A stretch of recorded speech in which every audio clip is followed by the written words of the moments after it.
Hello folks, today we're going to be looking at finding slope from the worksheet. Finding slope. We're going to be doing question number 4 and then question number 9.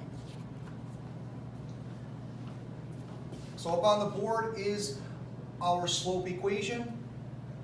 Remember this is, excuse me, I said that wrong. This is the slope formula. This is not an equation. This is a formula for slope.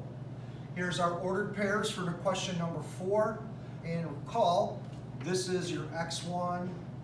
I'm just going to say x, y, x, y. Whatever one you look at first is your x1 and your x2. Okay?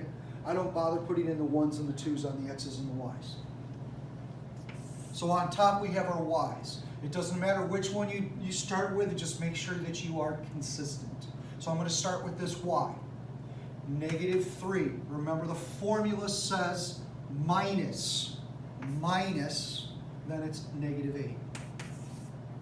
Then on the bottom, -4 minus 2. So now we do what the signs say. -3 minus a -8. Type that into your calculator. You have your phone to type it into. We have 5. -4 minus 2, -6. Reduce your fractions if you can. This one cannot be reduced.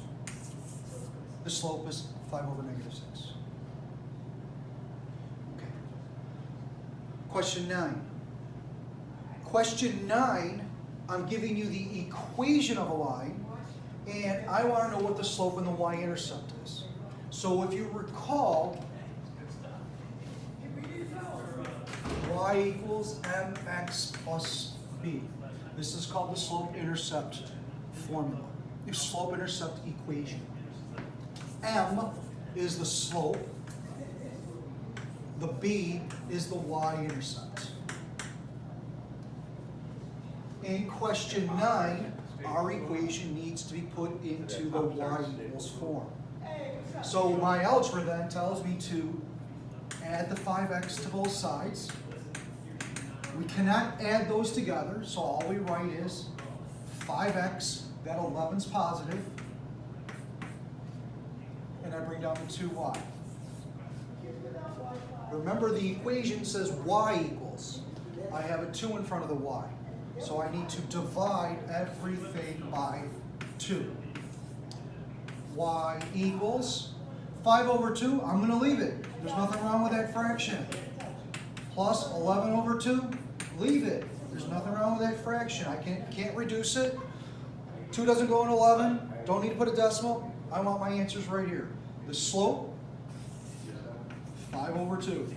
The y-intercept, 11 over 2. That's how you can do those questions. It's very, very straightforward.